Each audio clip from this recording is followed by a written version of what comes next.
with researchers from more than 80 countries spending a decade exploring waters from the poles to the tropics, from the coast to the deep ocean. They say it's one of the largest scientific collaborations ever carried out. We've at least doubled, I think, our knowledge, if not trebled our knowledge of understanding the oceans. And I think it's an exponential curve going upwards, where the curve goes up like this. And I think the important thing is also it's the blue touch paper of interest in the oceans, and that will continue, I think, for many decades to come. This project off Western Australia looked at one of the most complex marine ecosystems, coral reefs. During the census, scientists found between a third and a half of soft corals in the area were new species, just one of the fresh discoveries that's given marine biologists a new baseline for future work. So far, scientists believe they've identified around 250,000 different marine species, and this census has been a giant stocktake of what lives where in the world's oceans. But there is still much more to be discovered. For every species listed, there could be another 3 that are as yet unknown, and while that leaves big gaps in scientific knowledge, the census should help protect what is there. Not only do we understand more about individual species, but we understand how they relate to one another, and that's incredibly important as far as conservation is concerned, because we need to understand how these creatures interact and also the effect they have on other parts of the ocean. The census won't continue in its current form, but researchers will be adding to the database of known marine species. Daniel Bircher, BBC News. And there is much more about all of that on the BBC News website. Let's take a look at the weather prospects right now. Here's Thomas. Hi there. Well, it's autumn outside, isn't it? The leaves are blowing. We've had some rain as well. But actually, some of us today will have a fairly decent day. There'll be some blue sky with some fluffy clouds as well, but certainly not for everybody. The picture, for example, across the southeast, the Midlands and the southeast through this morning has been a very murky and a rainy one, and it looks as though the clouds here to stay for quite some time. Other areas of the country, however, like the southwest, Wales, many parts of northern England, much of Scotland here, some very nice weather to come through this afternoon. Pleasant sunshine, but rain is again on the way. I'll show you where the rain goes in just a second, but first of all, let's have a look at the good weather then. So lots of sunshine across central, eastern and southern Scotland, similar weather conditions across most of northern England, but by the time we get to Lincolnshire, East Anglia and the London area here, it's still cloudy, it's drizzly, it's basically the leftover of all of that rain we've been having for the last day or so. Very little wind to push that cloud away.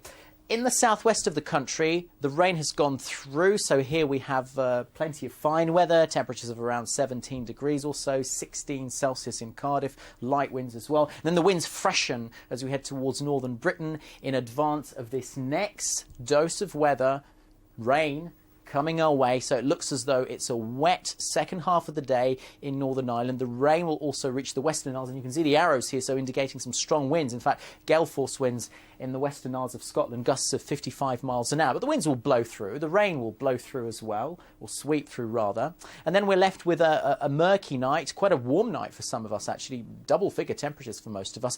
Blustery though, with showers across northwestern parts of the UK through tonight.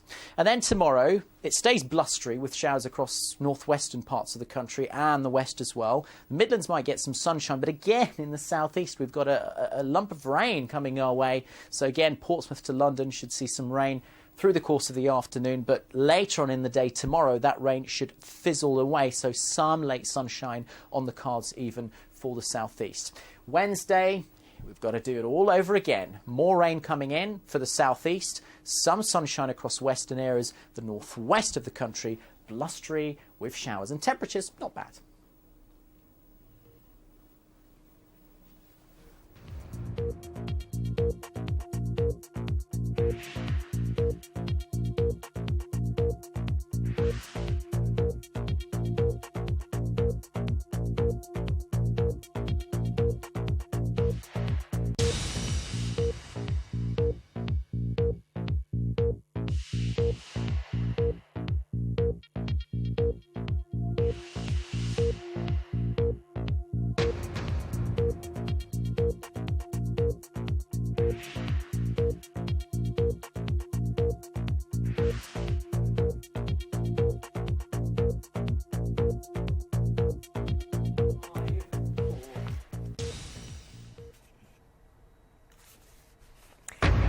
An end to child benefit for all. Higher rate taxpayers will lose out from 2013. The change will affect more than 1 million families. The Chancellor says it's a big decision, but necessary. We've got to be tough, but fair. And that's why we will withdraw child benefit from households with a higher rate taxpayer. And I'm live at the Conservative Party conference, where we'll be getting reaction to the Chancellor's announcement and speaking to one of his Treasury ministers. Under attack. 4 NATO convoys have been attacked in Pakistan in 4 days. Testing times. The biggest changes to the driving test in 75 years come into force today. And finally underway, the first full day of the Commonwealth Games, but who's watching them? A nail-biting finish to the Ryder Cup as America's golfers fight back against Europe. And coming up in the sport, more from the Commonwealth Games, where Jazz Carlin becomes only the 4th Welsh woman to win a medal in the pool. She won silver in the 200 metres freestyle ahead of Rebecca Adlington.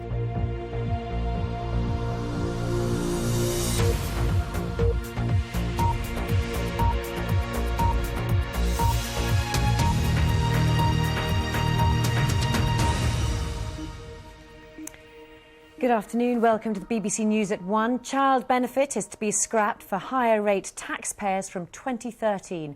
The Chancellor George Osborne said the move would save around £1 billion a year and would affect all parents earning over about £44,000 a year. He also announced there will be a limit on the total amount of benefits any one family can receive. He's been outlining the details at the Conservative Party conference in Birmingham. John Sopel is there for us. John. Louise, thank you. In the great scheme of things, £1 billion may not seem like a huge sum of money given the hole in the nation's finances. But child benefit has been sacrosanct until now, a universal benefit that isn't means tested. And though the change won't happen until 2013, it will throw up anomalies. Here's our political correspondent, Ben Wright. He knows that his cuts will be controversial, and this morning the Chancellor strode into the conference centre with news that will hit the wallets of many of his party's members. We are going to withdraw child benefit from higher rate taxpayers. It's a big decision for us, but we think it's absolutely necessary and fair given the financial situation we face. Compare that to this, his message to last year's conference. We will preserve child benefit, winter fuel payments and free TV licences. They are valued by millions. The decision will save the Treasury £1 billion a year and means that from 2013, if either parent earns more than £44,000, the family will lose all child benefit. But if both parents each earn less than that amount, they keep the benefit, even if their income adds up to more than the higher rate. The change will mean that 1.2 million families will lose child benefit, but more than 6 million will be unaffected. Family allowances were first introduced in 1946. The current child benefit system was phased in the late 70s and provides a payment for each child in a family until the age of 19 if they're in education. The decision to halt child benefit payments to better-off families will affect some of the mums at this leafy Birmingham primary school. I do feel if they need to make cutbacks, then at the end of the day, they have to start with the people who are earning the money. They don't need it. We would definitely miss it, I think. It's always useful to have for things that crop up with the school during the week, school meals and things that need paying. Yeah, it will affect us, but I think in the real world, if you've got to cut something, that's probably a fair assessment. I think it should be on the combined income of the household, not the highest earner. I don't work, and that's a choice that I make. George Osborne said that the child benefit decision was a one-off measure, tough but fair. But some are worried that it's only the start. Our fear, and it's not a fear that's gone, is that there will be further reductions to child benefit and it will be taken away for children who are perhaps older than 14 or older than 13. That would be catastrophic.